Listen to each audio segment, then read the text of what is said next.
Bonjour Adrien Gindre, votre invité aujourd'hui. Les ministres, justement, en charge des transports, enfin, quand ils roulent, aujourd'hui, c'est plus compliqué. Après 2 ans passés aux affaires européennes, et c'est aussi l'une des incarnations de la jambe gauche du gouvernement. On va voir si ça se sent pendant cette interview.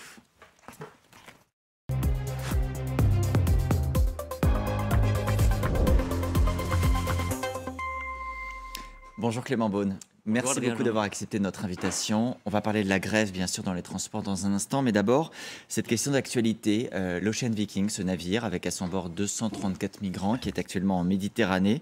La Commission européenne a demandé hier soir un débarquement immédiat pour éviter une tragédie humanitaire. La France va-t-elle accueillir ce bateau? Écoutez, bien sûr, la première pensée qu'on doit avoir, c'est pour les migrants qui sont à bord, parfois depuis plusieurs jours. On a eu des récits dramatiques d'une situation humanitaire extrêmement préoccupante. Je le redis, et ce n'est pas une question de renvoi de responsabilité, c'est une responsabilité en l'occurrence italienne. Alors que ce bateau est au large de la Corse en ce moment. Ce matin, il était encore dans les eaux italiennes, nous verrons dans les prochaines heures. Il faut être très clair, on ne peut pas laisser tomber ces migrants. On ne peut pas laisser tomber une population de migrants, des familles qui sont dans une situation humanitaire très difficile. Mais il fait actuellement route vers la Corse et la France, soyons très clairs. S'il poursuit dans cette direction, la France va-t-elle accueillir ce bateau? Il s'éloigne actuellement des terres italiennes. Je l'ai bien vu depuis plusieurs heures. Nous verrons dans les prochaines heures les décisions qu'il convient de prendre. Je ne suis plus directement en charge de cette responsabilité. Je m'en suis occupé, vous l'avez rappelé, quand j'étais en charge des affaires européennes. Mais pourquoi j'y insiste? Il faut rappeler cette responsabilité italienne, pas parce qu'on veut se débarrasser d'une situation difficile, mais parce que nous avons eu des accords européens ces dernières années, très difficilement construits. Parce que l'Italie, à juste titre, avait dit « moi, on m'a laissé tomber ces dernières années ». La France, vous vous souvenez peut-être de l'affaire de l'Aquarius, qui avait défrayé la chronique il y a quelques années, avait acté, ce sont aussi les règles du droit international, un principe très clair partagé par l'Italie et par beaucoup de pays européens. On doit débarquer les personnes en difficulté, les migrants en difficulté au port sur le plus proche. Mais cet accord ne dit pas que tous les bateaux doivent être débarqués en Italie. En l'occurrence, il y avait un groupe de 4 bateaux, il y en a 3 qui sont allés en Italie. Est-ce que ce serait inenvisageable que la France accepte d'accueillir le 4e? Alors, j'y viens, mais on doit rappeler et respecter ce principe du port sur le plus proche. C'est-à-dire quand il y a un bateau, il ne doit pas dériver pendant 4 ou 5 jours en mer, comme ce fut le cas ici et comme c'est le cas. Il doit débarquer rapidement, pour des raisons humanitaires, pas pour des questions de renvoi de responsabilité, pour des raisons humanitaires. Et ensuite, j'insiste sur cet équilibre qui avait été trouvé, répartition avec de la solidarité, parce qu'effectivement, quel que soit son gouvernement, on ne peut pas laisser tomber l'Italie, qui accueillerait à ce moment-là beaucoup de monde. Et je rappelle quand même, et moi je le revendique, que dans ces accords européens depuis 2018 et l'affaire de l'Aquarius, c'est la France qui, dans ses répartitions, après débarquement, a accueilli le plus de personnes en difficulté. Vous avez raison, mais sans accueillir le bateau, effectivement. Exactement. Et on le fait parce que, dans l'affaire de l'Aquarius, l'Espagne avait fait cela. L'Espagne avait dit, moi je suis prêt à t'accueillir le bateau. Il y a quelques années. Elle a dit, je l'ai fait une fois, je ne le ferai plus. Parce que le bateau, et c'est même la demande des ONG, avait fait 4 ou 5 jours de mer supplémentaires en mettant en péril les familles entières. Et si on fait ça, si on met un coup de canif dans ce principe, tous les bateaux seront en quelque sorte en situation d'errance en Méditerranée avec des jours de circulation supplémentaires. Donc on ne peut pas remettre en cause ce principe qui est un principe européen. Et je rappelle que l'Italie, je le crois, si elle remettait en cause la solidarité européenne de manière générale, ce serait une très mauvaise décision et je pense que c'est l'intérêt de personne. Donc on doit trouver cette solution dans le respect de nos accords européens, de l'humanité la plus élémentaire. Évidemment, nous ne laisserons pas tomber dans les prochaines heures ces migrants qui sont en détresse et des familles qui sont parfois dans une situation extrêmement difficile. Le ministre italien des Affaires étrangères, ancien président du Parlement européen aussi, a indiqué qu'Emmanuel Macron avait décidé d'ouvrir le port de Marseille. Est-ce qu'il dit vrai ? Écoutez, je n'ai pas connaissance de cette information, je ne sais pas de quand date cette déclaration. Il l'a dit hier, en l'occurrence. Mais je ne crois pas que ce soit le cas. Nous avons rappelé, y compris hier, en fin de journée, les principes avec lesquels nous avons toujours été très clairs. Mais qui décide? Est-ce que c'est le gouvernement ou est-ce que ce sont les collectivités? La Corse, par exemple, Gilles Simoni dit nous sommes prêts à accueillir temporairement le bateau. Si la Corse est prête, est-ce que la France y est prête? Oui, mais pardon, ce n'est pas seulement un sujet, et c'est tout à l'honneur des Corses et du président de la collectivité, de vouloir faire des gestes d'humanité. Le maire de Marseille a eu des mots similaires d'ailleurs. Mais c'est un principe plus général. Si on remet en cause le principe du port sur le plus proche, on va au-devant de centaines ou de milliers de situations de graves dangers humanitaires. Cela dit, avec un gouvernement d'extrême droite en Italie, Clément Beaune, cette question va se poser à nouveau. Giorgia Meloni n'a aucune intention d'accueillir des bateaux tous les jours. Et Adrien Gindre, nous avons connu la situation avec un gouvernement un peu différent. Mais enfin, Matteo le ministre de Salvini, l'Intérieur déjà. s'appelait Matteo Salvini. C'est aujourd'hui mon homologue d'ailleurs en charge des transports et des ports en Italie. Donc la situation n'était pas plus facile il y a 4 ans. On a eu ces crises.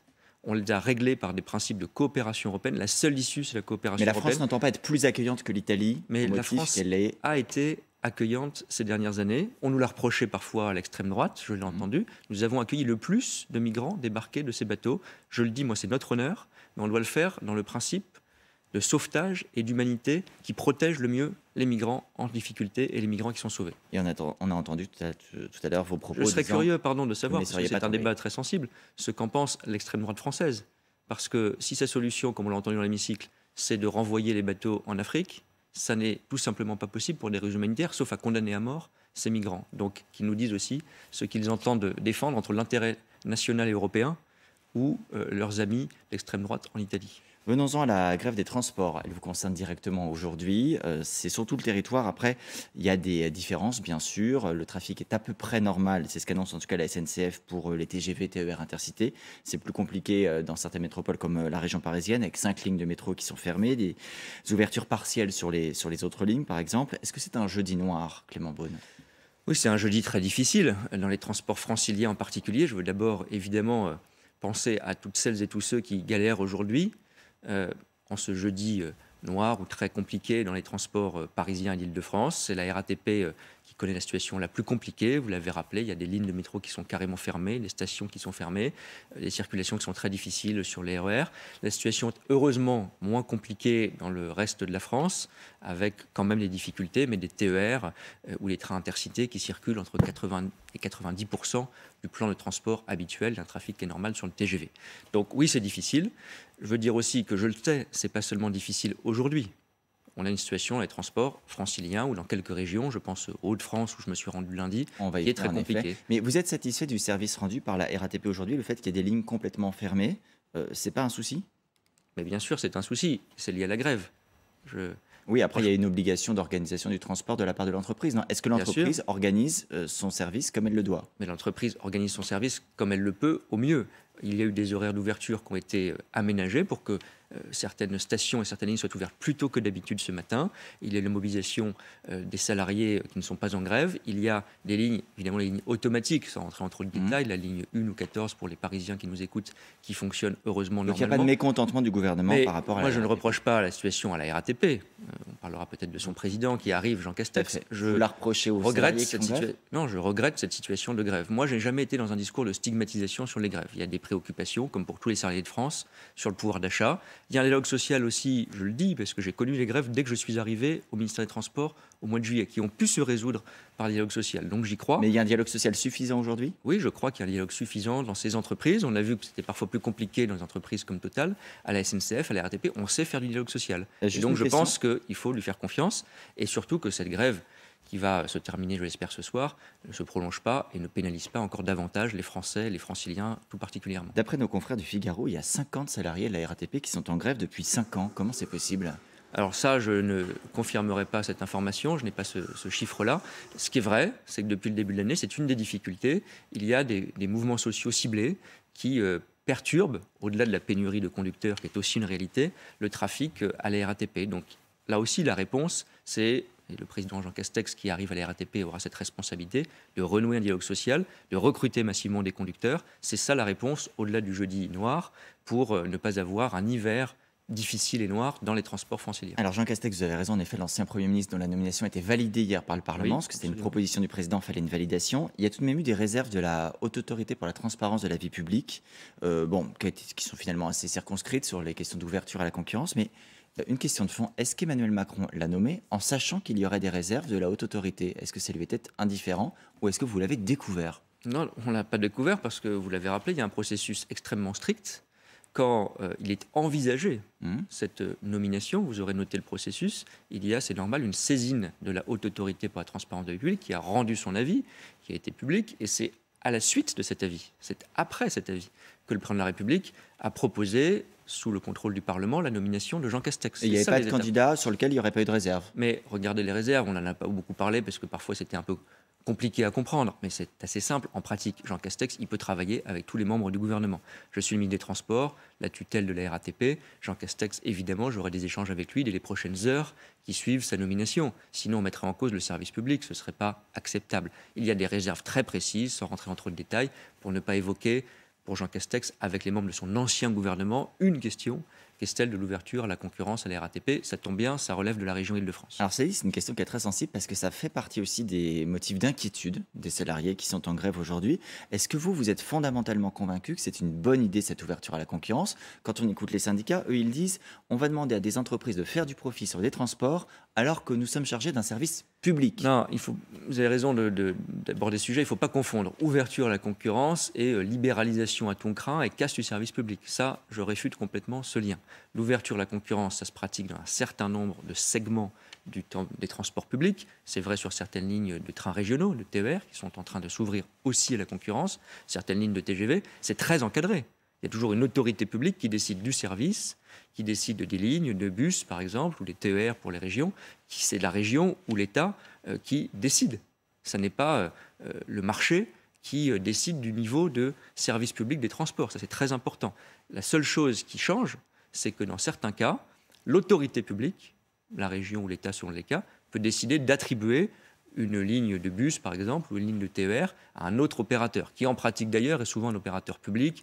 C'est Keolis, qui appartient au groupe SNCF, ou Transdev, qui est aussi un opérateur du secteur public. Bon. Donc ce n'est pas la libéralisation et le marché. Après, je le sais, cette ouverture à la concurrence, elle suscite un certain nombre de questions, elle suscite un certain nombre d'angoisses auxquelles il appartient aux autorités publiques, pour les salariés et pour les usagers, de répondre. Ça peut être un avantage si c'est bien organisé, parce que ça crée un peu de pression pour justement organiser mieux le service public.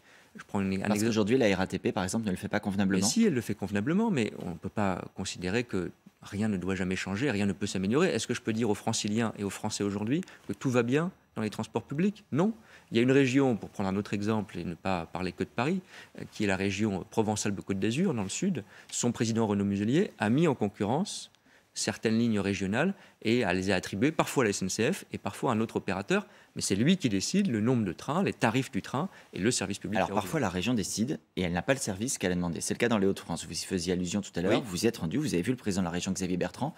Il vous a, en tout cas c'est ce qu'il a indiqué, demandé de faire en sorte qu'il y ait 50 conducteurs supplémentaires et 20 agents de maintenance très rapidement pour pouvoir faire tourner au mieux les TER dans les Hauts-de-France. Est-ce que vous avez pu lui garantir ces arrivées prochaines de conducteurs supplémentaires? Alors moi, on parle de sujets suffisamment importants pour qu'on ne prenne pas ça à la légère. Donc je ne vais pas vous dire qu'on a trouvé, entre lundi et mardi, je l'ai vu lundi, 50 ou 60 conducteurs. Si ça avait été possible, je l'ose espérer que nous l'aurions fait avant. Donc il y a une pénurie de conducteurs au niveau national et spécifiquement dans les Hauts-de-France. Je l'ai dit très clairement, la situation des Hauts-de-France, elle est intolérable.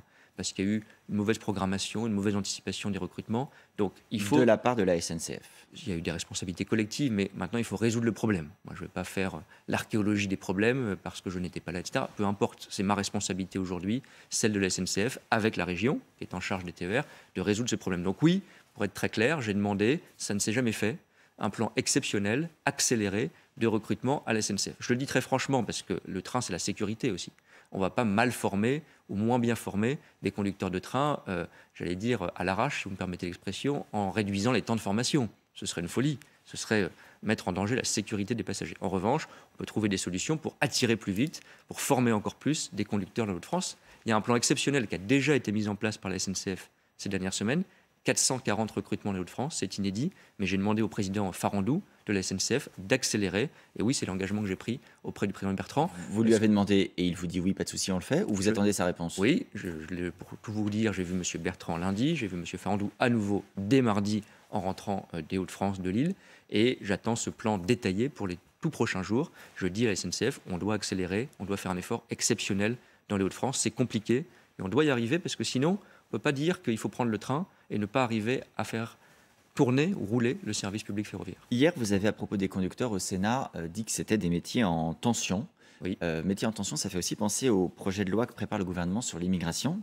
Pour être très concret, est-ce que par exemple, sur un métier comme celui de conducteur, sur lequel on a des difficultés de recrutement, on pourrait imaginer faire des titres de séjour pour des étrangers qui viendraient conduire des trains en France? Alors, Les orientations du futur projet de loi ont été présentées par Gérald Darmanin et par Olivier Dussopt, donc il y a encore beaucoup de travail. Mais précisément pour répondre aussi aux besoins dans certains secteurs. Ce qu'ils ont dit, pour être précis sur la question de l'immigration spécifiquement, ils ont dit qu'il y a des personnes immigrées en France qui sont en situation aujourd'hui irrégulière, qui néanmoins, on le sait tous, il faut casser cette hypocrisie, occupent des métiers, souvent dans la restauration.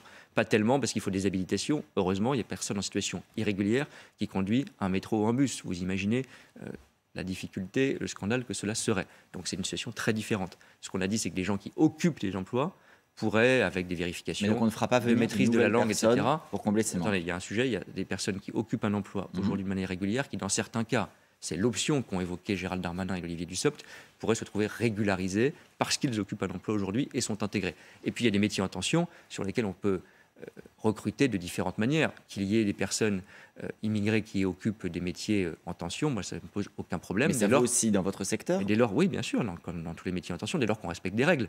Et pour les métiers du transport en particulier, il y a en plus des habilitations, des agréments.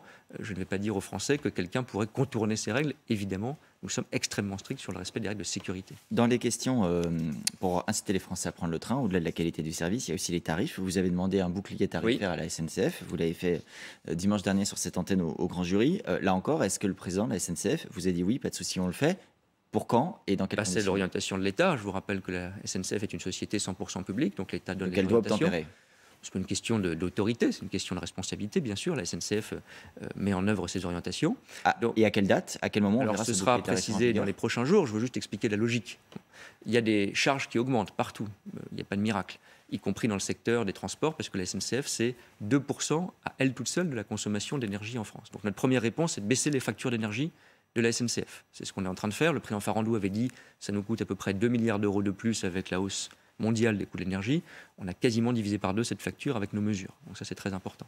Ensuite, il y a quand même des charges qui augmentent. Et donc, il peut y avoir des augmentations de tarifs. Je veux qu'elles soient plafonnées, limitées, inférieures à l'inflation. Il peut y avoir des augmentations de tarifs ou il y aura des augmentations de tarifs ? Je dis il peut, non pas pour cacher les choses. Il y en aura sur certains billets, pas sur tous, parce qu'il faut différencier. Donc, pour être très clair, 2 principes, et la SNCF précisera le dispositif. Je veux que les hausses de tarifs ne soient en tout cas pas supérieures à l'inflation, même qu'elles soient inférieures à l'inflation. On a une inflation qui est autour de 6% aujourd'hui, donc il ne faut pas qu'il y ait de hausse des tarifs qui soit supérieure à l'inflation, il faut qu'elle soit plus basse que l'inflation. Deuxième principe, il faut différencier, parce qu'il y a des gens qui ne peuvent pas supporter une hausse, même de quelques pourcents, des tarifs. Quand vous avez un abonnement, ça veut dire que vous circulez souvent pour le travail en général dans les trains au quotidien. Quand vous êtes un jeune, quand vous êtes une famille modeste, vous prenez par exemple plutôt des Ouigo, qui sont les TGV les moins chers. Bien sûr, ces catégories-là, je veux qu'on fasse un effort supplémentaire pour protéger le pouvoir d'achat des Français les plus modestes et qu'ils puissent encore utiliser le train. Donc c'est ce dispositif avec ces 2 orientations que j'ai demandé à la SNCF. Il y a aussi un risque d'augmentation sur certains transports du quotidien. En Ile-de-France, il y a toujours cette menace d'un Navigo qui pourrait passer à 100 €. Dans le même temps, le gouvernement avait indiqué il y a quelques semaines, sur certaines sources, travailler à un chèque transport pour aussi aider sur ces déplacements du quotidien. Est-ce qu'il va voir le jour, ce chèque transport, ou est-ce qu'il est abandonné ? Il y avait eu des rumeurs, jamais le gouvernement n'a évoqué un chèque transport. Donc je veux être très clair, ce n'est pas une des options sur lesquelles on travaille aujourd'hui. Vous avez évoqué les transports en Ile-de-France. Le chèque transport, c'est une idée qui est écartée. On comprend bien ce que vous dites. Non, il n'y a pas, effectivement, je vous le confirme, il n'y a pas de projet de chèque transport au sens où on recevrait un chèque pour ces abonnements de transport. En revanche, notre responsabilité, c'est de faire en sorte que les abonnements soient les moins coûteux possibles. J'ai parlé du bouclier tarifaire pour ce qui relève de l'État, c'est-à-dire les trains intercités, les TGV, et puis les TER. Ils relèvent des régions. C'est elles qui fixent les tarifs. Ce n'est pas une question de renvoi de responsabilité, c'est la réalité, c'est leur compétence. Maintenant, il faut les aider. D'abord en baissant leur facture d'énergie, c'est pour ça qu'on aide les régions comme toutes les collectivités locales. Et puis il y a des situations spécifiques. L'Île-de-France a effectivement des coûts très élevés pour ses transports, je le reconnais. Donc moi j'ai une discussion avec la présidente de région Valérie Pécresse. C'est la responsabilité de la région, mais on va discuter pour aider au mieux la région, comme on l'a fait pendant la crise Covid par exemple massivement, la région Île-de-France dans les semaines et les mois qui viennent. La hausse de ces prix de l'énergie, ça a aussi des conséquences sur les collectivités. C'est le cas à Paris par exemple. Anne Hidalgo, pour toute une série de raisons, a indiqué qu'elle allait augmenter la taxe foncière pour les Parisiens. Vous vous en êtes ému. Pourquoi ? Elle dit on épargnera ceux qui font de la rénovation énergétique et les plus modestes. Est-ce que ce n'est pas précisément la bonne méthode ? Ça ressemble un peu à ce que vous venez d'évoquer sur les personnes qui sont protégées. Moi, je suis élu de Paris, c'est pour ça que je me suis exprimé. La maire de Paris peut faire ses choix. D'ailleurs, elle a la possibilité de proposer à son conseil de Paris, dans quelques jours, ces augmentations de fiscalité. Simplement, moi, je suis élu de Paris, j'entends aussi ce que me disent les Parisiens. C'est hallucinant d'avoir fait ça. D'abord parce que c'est pas vrai que la ville de Paris n'est pas aidée par l'État. Il y a deux choses qui m'ont choqué, ce que j'ai dit. D'abord, trahir ses promesses, ça n'est jamais une bonne chose. Ça arrive. Emmanuel Macron n'a pas tenu tous ses engagements de campagne présidentielle. D'abord, ça ne justifie jamais le reste. Je crois qu'on pourrait avoir ce débat et qu'on pourrait répondre point par point, mais peu importe. La maire de Paris a dit devant les Parisiens, moi, mes électeurs me le disent, à plusieurs reprises, publiquement, je n'augmenterai pas les taxes. Donc il y a quand même un gros problème. Et puis surtout, moi, ce qui me choque le plus, c'est quand on fait de la politique, on assume ses responsabilités. La première phrase de la maire de Paris, ça a été de dire « c'est à cause de l'État ». Franchement, quand on est une collectivité de la taille de la ville de Paris, un peu de responsabilité, un peu de décence. Il y a des collectivités locales en France qui sont dans des difficultés immenses, des petites communes, des départements en difficulté. C'est franchement pas le cas de Paris. Et le sujet financier de Paris, c'est pas les difficultés récentes qu'on connaît. La dette a augmenté de 40% en 5 ans. Elle a doublé depuis que M. Delanoë a quitté le bureau à l'hôtel de ville. Donc c'est une situation qui est la responsabilité de la ville de Paris. Je crois qu'il est mieux que chacun, de manière transparente, assume ses choix et ses responsabilités. Mais la dette a aussi augmenté pour l'État du fait du gouvernement ces dernières années. Nous ne demandons pas à quelqu'un d'autre de faire ses choix à notre place. Nous les assumons devant les Français. Dans les sujets politiques de discussion, il y a également eu beaucoup de réactions hier suite à l'hypothèse que le groupe de travail sur l'antisémitisme soit confié au Rassemblement national, à l'Assemblée. La présidente de l'Assemblée a démenti en disant que ce n'était pas du tout arbitré et que le processus serait figé au 7 décembre prochain. Est-ce que ce serait pour vous un problème que le Rassemblement national soit à la tête de ce groupe de travail sur l'antisémitisme? Oui, bien sûr. Je ne suis pas parlementaire, ce n'est pas moi qui choisis directement, mais la présidente de l'Assemblée nationale a bien fait d'abord de rétablir la vérité. Le Front National, le Rassemblement National, comme on dit aujourd'hui, a fait une provocation cynique en se positionnant sur cette présidence qu'il demande. Rien n'est décidé. Mais pourquoi? Parce qu'ils sont antisémites? Enfin, quel est le Non, mais vous voyez bien que d'avoir choisi de la part du Rassemblement National cette présidence, cette demande de présidence, puisque j'espère bien que cela n'arrivera pas, c'est pour dire nous ne sommes pas dans la tradition de l'extrême droite française qui a été antisémite, xénophobe, etc. Moi, je dis, je l'assume, que la tradition politique de l'extrême droite, c'est la xénophobie, le racisme et l'antisémitisme. Ça ne veut pas dire que chacun est dans cette situation. Ça veut dire qu'il y a une tradition politique à assumer et essayer de laver cette histoire par cette demande de présidence. Je trouve que c'est en effet extrêmement cynique. Sur le fond, je pense que les digues ne doivent pas sauter et qu'il ne faut pas confier cette présidence à un représentant du Rassemblement national. C'est les parlementaires qui feront leur choix, mais la présidente de l'Assemblée a, je crois, été très claire, de même que le président par intérim du groupe Renaissance, M. Maillard, député de Paris. Un tout dernier mot très rapidement. Il y a aussi des interrogations visiblement ces derniers jours sur l'opportunité ou pas de dissoudre l'Assemblée, qui est, on le rappelle, en majorité relative pour le gouvernement aujourd'hui. Est-ce que ce serait une bonne ou une mauvaise idée? C'est une prérogative du président de la République et ce n'est pas un jeu. La dissolution, c'est une option qui se considère s'il y avait un blocage du pays. Ça n'est jamais quelque chose qu'on fait spontanément ou en se réveillant le matin. Mais c'est une prérogative du président. Le président a toujours été clair. Mais il n'y a pas de blocage aujourd'hui à vos yeux? Mais on a heureusement d'ailleurs ces derniers jours vu qu'on pouvait avancer avec de la bonne volonté. Il y en a eu un peu plus que ces premières semaines de session parlementaire de la part des Républicains, des socialistes aussi, ce qui a permis d'avancer sur le projet de loi de finances rectificative, au Sénat sur les énergies renouvelables. Donc pas de nécessité aujourd'hui. Mais très bien. D'abord, avançons et évitons les blocages.